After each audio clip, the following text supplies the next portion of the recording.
नमस्कार। काहीं बंधुता काहीं प्रेम सुंदर, जार प्रापति जोगु देवता नर। सतरे सरगपुरर देवता मध्य बंधुता और प्रेमर मधु चाखिबा पाई मर्त्यपुर को आसिबा पाई कुंठाबोध करती नहीं। भल पाइबा भली बंधुता मध्य मनीष जीवनर एक दिव्य अनुभव।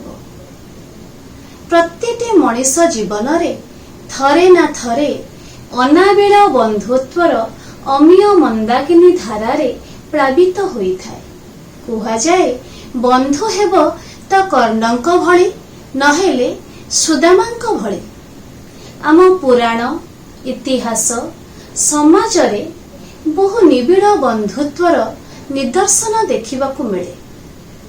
आज विश्व बंधुत्व दिवस रे मु साउंटी आनिछि गाल्पिका इंदिरा दत्तांकर आद्य जीवन रे बंधुता उपरे लिखित गल्प दग्ध सकाळ। एथिरे दुईटी किशोरी हृदयर निबिड़ बंधुत्वर वर्णना सहित सेमानंकर मनस्तात्विक विश्लेषण करा जाइअछि। फुटी झड़ी बात प्रकृति नियम, फुटी झड़ी बात प्रकृति नियम, दिने हेले झड़ी नथांता किसी। फुटी झड़ी बात प्रकृति नियम, दिने हेले झड़ी नथांता किसी। फुटी न फुटुणु झड़ी गला आहा, मन तले केते विषाद आसे। जन्म मात्रके तो मृत्यु सत्य, किंतु अकाल मृत्यु हृदय रे सृष्टि करे एक अलिभा दाग। गल्पर चरित्र बांगिरीर आकस्मिक मृत्यु केवल ऋतु हृदय रे नुहे, समस्त श्रोतांक हृदय रे सृष्टि करे एक शून्यता, एक कारुण्य, एक गभीर हाहाकार। नमस्कार। दग्ध सकाळ। अध्यापिका डॉक्टर इंदिरा दत्त केउ दिन ठारू से बांगिरी सहित खेलिबा धूली घर तोलिबा आरंभ कला ऋतु मने रखिनी, किंतु मने रखिछि जेतेबेले से खेली सारी खंडिया खाबरा होई धूली धूसर होई घर को फेरे, मामी बोलौथुबा से सुंदरी ममतामयी नारीटी ताकू केमिति नाली आखिरे अनांती। ता आंठुर छिंडा जगारे डेटल देई धोई देई औषध लगेई केमिति बैंडेज करी दियंती। डेटल स्पर्श रे खूब पड़े तार खंडिया जगा, तथापि तल ओठ को दांतरे चापी सज्ज करी निए से। अथच थरे टिके ब्लेड रे हाथ कटि जाइथिला बोली तार से जो बुकु फटा कांद से निजे भी बुझी पारेनी। बांगिरी संगरे खेलिबा परठू तार सज्ज शक्ति केमिति बढ़ी बढ़ी चलीची जे। राति रे खाइबा टेबुल पाखरे बसी मामी पूछांती, ऋतु छी मा सुनाटा परा आउ से बांगिरी सहित खेलिबोनी, से कौन आम सहित योग्य? आम घरे एते कंढेई, से माने कौन बांगिरी ठारू सुंदर नुहंती? ता पर दिन खरा बेले पुणी से भूली जाए रातिर कथा। मामी को उपदेश गोड़ चिपी चिपी हाजर हो जाए बांगिरीर चाल घरे। खेलु खेलु भूली जाए डेटल रो पोड़ा बंध। से दिन बांगिरी को गोटे चॉकलेट देलारू से खाई सारी अनेक समय ऋतु मुह को चाहि रहिला। चलला भल लगुची?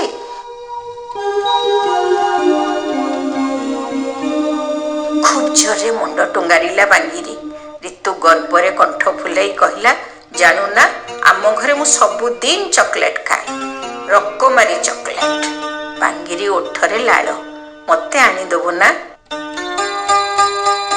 बारे खाली खाली तू तुम घर पखाल दबु ना?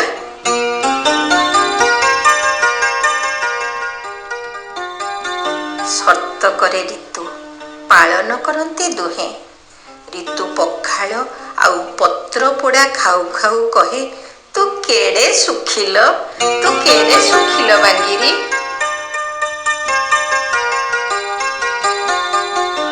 ମାମି ମତେ ଏଗୁଡ଼ା ମୋଟେ ଦିଅନ୍ତିନି, ଖାଲି ଆମଲେଟ, କଟଲେଟ, ଚକଲେଟ, ଫୁ, ଏଗୁଡ଼ା କ'ଣ ମଣିଷ ଖାଆନ୍ତି? ଘୃଣାରେ ତା ମୁହଁ ବିକୃତ ହୋଇ ଉଠେ। ରାତିରେ ଶୋଇଲା ବେଳେ ଦିତାଲା ଝରକା ଦେଇ ବାଙ୍ଗିରି ଘରକୁ ରିତୁ ଅନାଏ। ଶୀତ ଦିନ, ବାଙ୍ଗିରି ଘର ଅନ୍ଧାର।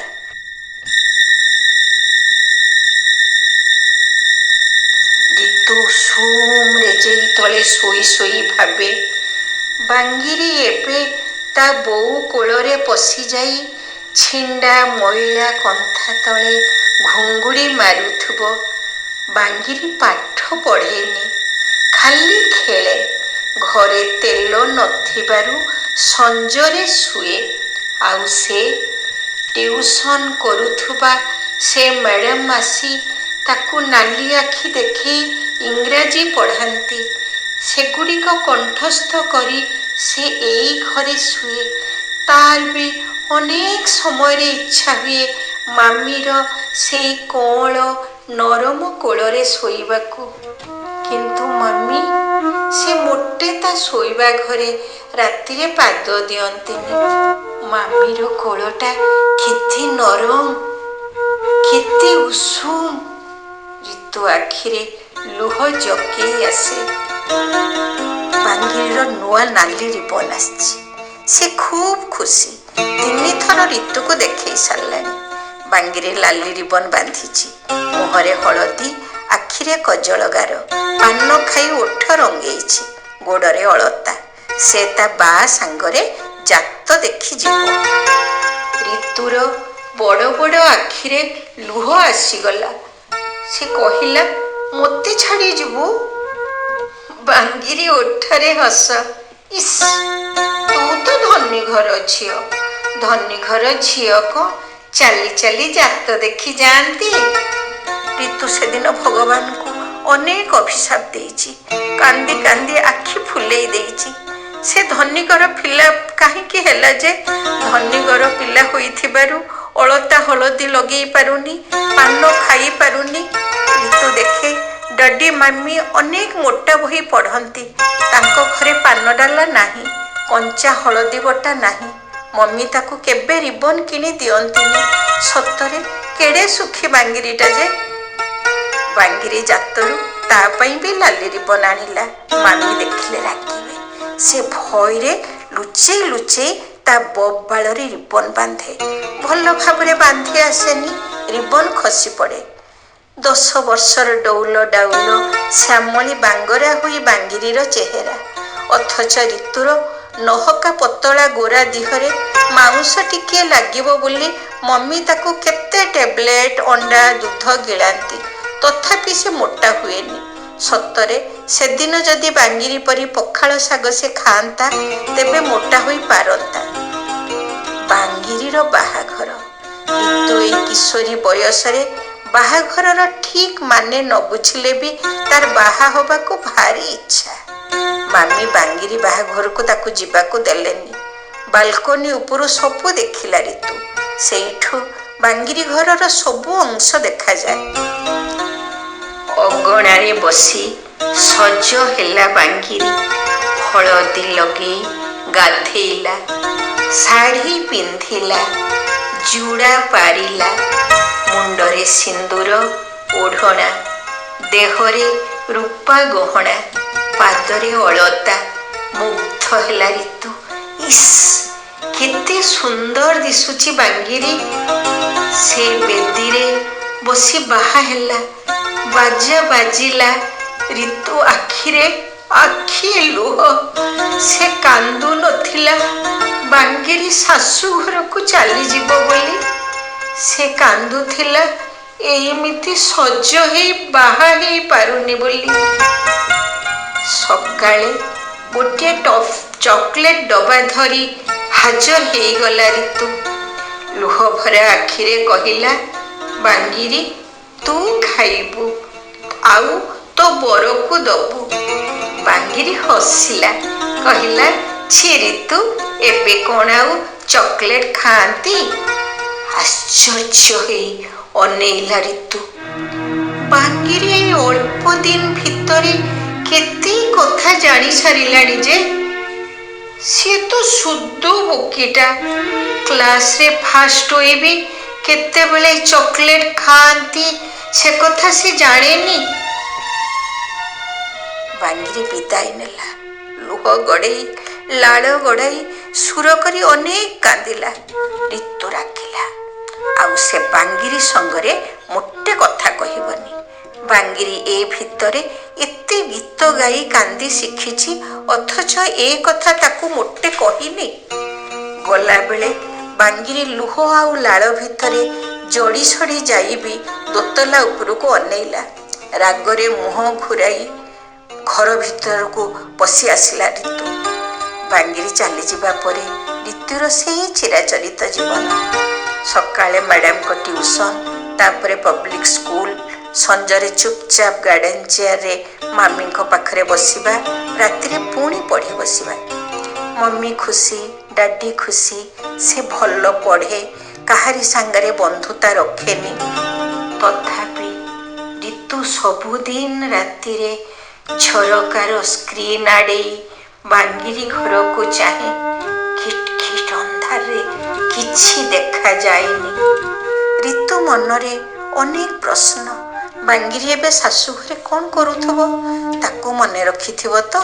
କାହିଁ ମୋଟେ ଆସୁନି ତ? ତାପରେ ସେ ବାକ୍ସରୁ ନାଲି ରିବନଟା ବାହାର କରେ। ଏତେବେଳେ ତା ଆଖିରୁ ଠପ୍ ଠପ୍ ଲୁହ ଗଡ଼ି ଆସେ। ସେ କହେ, ବାଙ୍ଗିରି, ମୁଁ ତୋ ଉପରେ ମୋଟେ ରାଗିନି ରେ। ତୁ ଆ ବାଙ୍ଗିରି, ପୁଣି ଖେଳିବା। ମୋତେ ଆଉ ଏସବୁ ଭଲ ଲାଗୁନି ରେ। ତଥାପି ବାଙ୍ଗିରି ଆସେନା। ରିତୁ ଭାବେ ତା ଉପରେ ରାଗି ଆସୁନି। ନିଜ ଉପରେ ରାଗ ହୁଏ ତାର। କାହିଁକି ସେ ସେଦିନ ମୁହଁ ଘୁରେଇ ଚାଲି ଆସିଲା? କିଛି ଦିନ ପରେ ବାଙ୍ଗିରି ଘରେ କୋଳାହଳ। ରିତୁ ଅନେକ ଆଶାରେ ଦାଣ୍ଡକୁ ଦୌଡ଼ିଲା। ବାଙ୍ଗିରି ଆସୁଛି ସବାରିରେ। ରିତୁ ମନରେ ପୁଣି ଅଫସୋସ।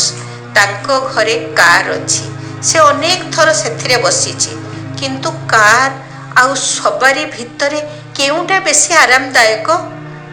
ଏକାଡିଆକେ ବାଙ୍ଗିରି ଘରେ ପହଞ୍ଚିଲା ରିତୁ। ପଛରେ ମାମିଙ୍କ ରାଗମିଶା କଣ୍ଠର ସ୍ୱର, ରିତୁ ରିତୁ ରିତୁ। ରିତୁ ଶୁଣି ବି ଶୁଣିଲାନି।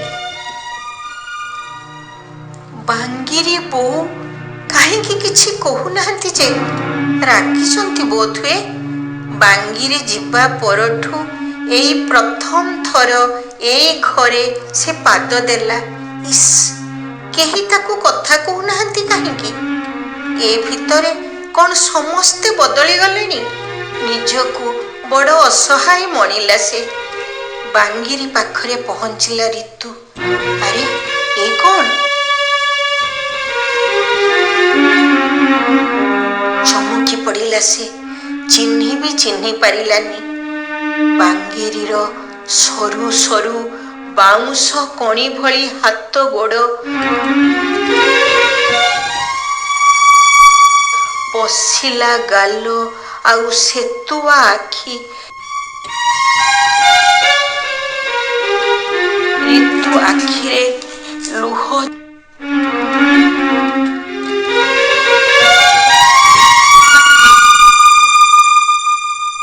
ଡାକିଲା, ବାଙ୍ଗିରି।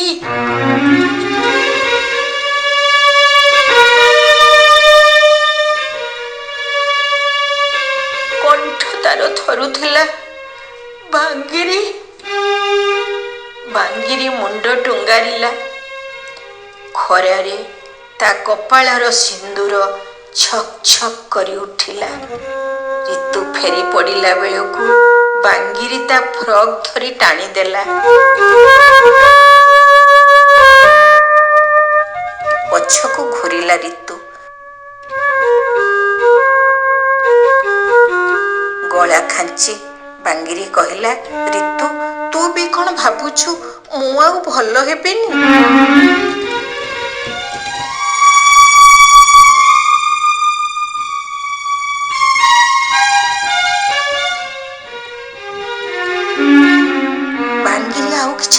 ପାରିଲାନି, ଆଖି ବନ୍ଦ କରିଦେଲା। ବନ୍ଦ ଆଖିରୁ କିନ୍ତୁ ଧାର ଧାର ଲୁହ।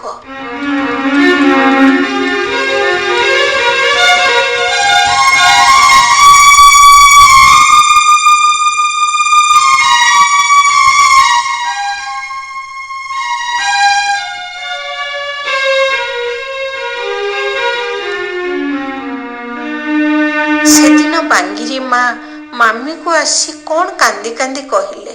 ରିତୁ ଶୁଣିନି, କିନ୍ତୁ ତାପରେ ମାମି ଡାଡିଙ୍କୁ କହିଲେ ବିଚରା ବାଙ୍ଗିରିଟା ବଞ୍ଚିବନି, ବୋନ୍ ଟିବି। ଶାଶୁ ଘରେ ଖାଇବାକୁ ପାଇଲାନି, ଶାଶୁଟା ରାକ୍ଷସୀ, କାମ କରେଇବ ବୋଲି ଛୋଟ କନ୍ୟାଟିକୁ ବାପ ଘରକୁ ଛାଡ଼ିଲାନି। ବାବାରେ, ଘରେ ଯୋଉ ଖଟଣି ଖଟେଇଲା। ଡାଡି ମାମି ଦୁଃଖରେ ଚୁ ଚୁ କଲେ। ରିତୁ ବୋନ୍ ଟିବିର ଆକ୍ଷରିକ ମାନେ ନ ବୁଝିଲେ ବି ବାଙ୍ଗିରି ଯେ ମରିଯିବ ଏ କଥା ଭାବିଲା ବେଳକୁ ତାକୁ ଭାରି କଷ୍ଟ ହେଲା।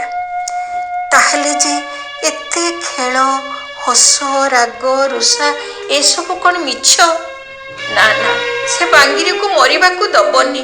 ରିତୁ ତୁଣ୍ଡ ଖୋଲିଲା।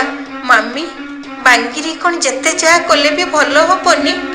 ମମି ବିରକ୍ତ ହେଲେ, କହିଲେ ତୁ ୟା ଭିତରେ କାହିଁକି ମୁଣ୍ଡ ଖେଳଉଛୁ ରିତୁ? ତାରପରେ ଏଇଟା ଲାଷ୍ଟ ଷ୍ଟେଜ, ଯେତେ ଟଙ୍କା ସେ କୋଉଠୁ ପାଇବ ଯେ ଭଲ ହବ?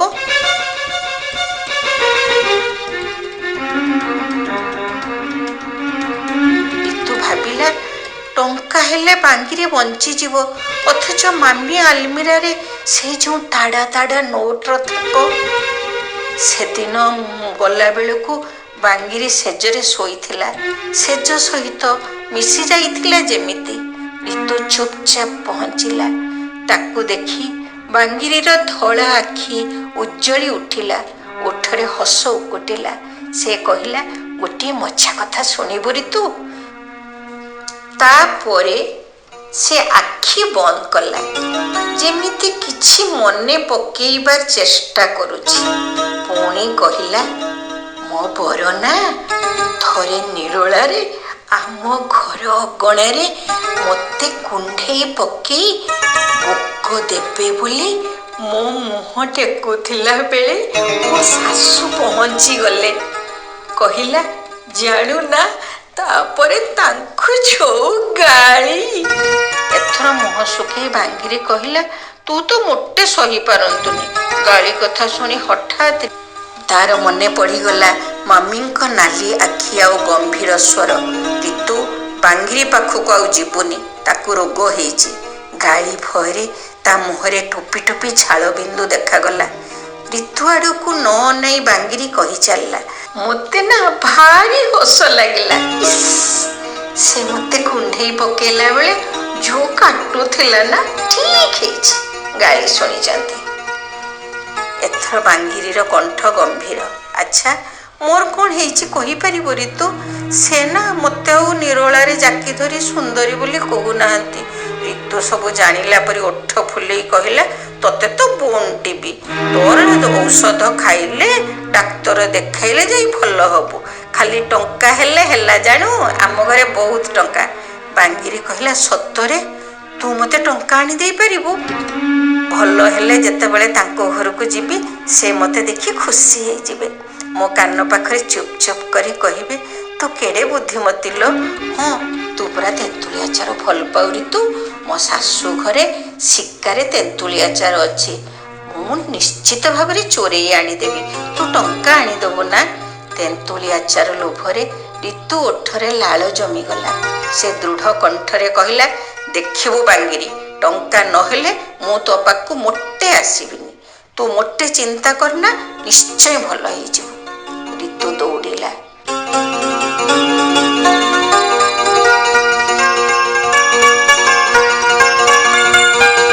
ବାଙ୍ଗିରି ମନରେ ଆଶାର ଦୀପ ଜଳେଇ ଆଖି ବନ୍ଦ କଲା। ରିତୁ 3 ଦିନ ଧରି ଅନେକ ଚେଷ୍ଟା କରିଛି ଆଲମିରାର ଚାବି ପାଇଁ, ମାତ୍ର ପାରିନି। ସବୁଦିନ କିନ୍ତୁ ଝରକା ଦେଇ ବାଙ୍ଗିରି ଘରକୁ ସେ ଅନାଏ। ଗୋଟାଏ ମିଞ୍ଜି ମିଞ୍ଜି ଡିବିରି ଆଲୁଅ ସେଠାରେ ଜଳୁଥାଏ। ବିଡ଼ ବିଡ଼ ହୋଇ ସେ କହେ, ବ୍ୟସ୍ତ ହେଉଛୁ ନା ବାଙ୍ଗିରି? ହେଲେ କ'ଣ କରିବି କହ ତ? ଶେଷରେ ରିତୁ ତକିଆ ତଳୁ ଚାବି ପାଇଲା। ଏଥର ବାଙ୍ଗିରି ଭଲ ହେଇଯିବ, ପୁଣି ସେ ତା ସଙ୍ଗରେ ଖେଳିବ। ମମି ଯେତେ ରାଗନ୍ତୁ ପଛେ ଆହୁରି ସେ ତେନ୍ତୁଳି ଆଚାର ଯେ ଦବ। ରିତୁ ପାଦ ଚିପି ଚିପି ଆଲମିରା ପାଖରେ ପହଞ୍ଚିଲା। ଠକ୍ ଠକ୍ ଠକ୍, ଚାବି ଖୋଲି ପାରୁନି ରିତୁ। ଝାଳରେ ଗୋଟା ପୁଣି ଭିଜିଗଲାଣି। କ୍ଳାନ୍ତ ହୋଇ ଅସ୍ପଷ୍ଟ ସ୍ୱରରେ ଚିତ୍କାର କଲା ସେ। ଶେଷରେ ଚାବି ଖୋଲିଗଲା। ରିତୁର ଆଖି ଝଲସିଲା। ଆହା, କେତେ ଟଙ୍କା! ବାଙ୍ଗିରି ଭଲ ହେଇଯିବ, ସେମାନେ ପୁଣି ଥରେ ଖେଳିବେ ତେନ୍ତୁଳି ଆଚାର। ନୋଟର ଅନେକ ବିଡ଼ା ସେ ଅଣ୍ଟିରେ ଭର୍ତ୍ତି କଲା। ଡେରି ହବ, ମାମି କାଳେ ଜାଣିପାରିବେ। ବହୁ କଷ୍ଟରେ ଆଲମାରି ବନ୍ଦ କରି ପଛକୁ ଘୂରିଲା ରିତୁ। ସାମ୍ନାରେ ମାମି।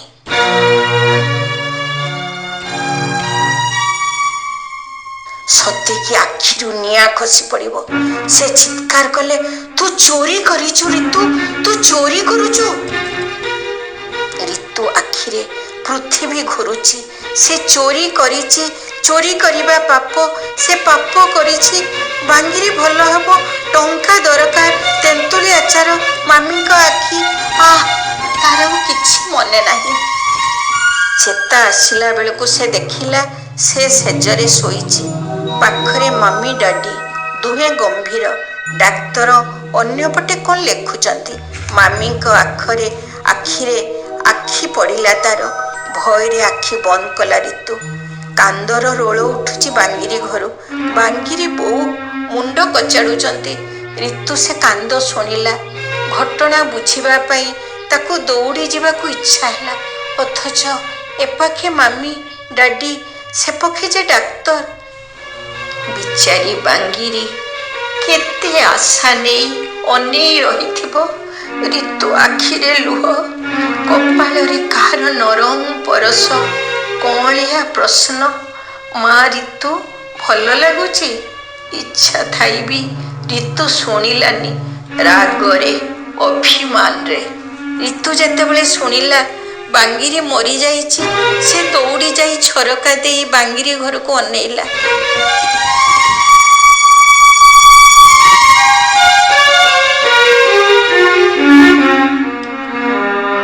ଯେଉଁଠି ବାଙ୍ଗିରି ଶୋଇଥିଲା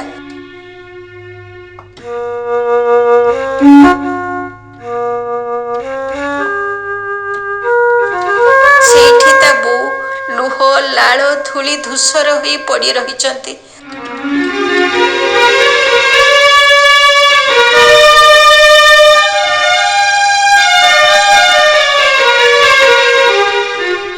ରିତୁ ମୁହଁ ଫେରେଇଲା। ବାଙ୍ଗିରି ସତରେ କ'ଣ ଆଉ ଫେରିବନି? ସେ ବାକ୍ସ ଖୋଲି ଲାଲି ରିବନଟା ବାହାର କଲା। କହିଲା, ମୋ ଉପରେ ବହୁତ ରାଗି ଯାଇଥିବୁ ନା?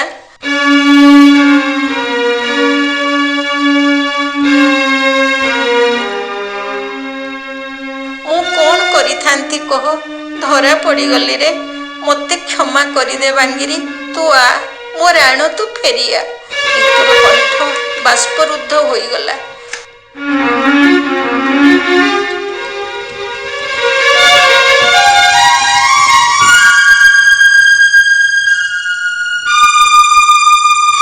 ପୁଣି ଦୁଇ ହାତର ବିଶି ଆଙ୍ଗୁଳିରେ ଛନ୍ଦ ପକେଇ ରିତୁ ଅଭିମାନରେ କହିଲା, ବାଙ୍ଗିରି, ସତ କହୁଛି, ତୁ ଯଦି ଆଉ ନ ଆସିବୁ ନା, ତୋର ମୋର କଟି।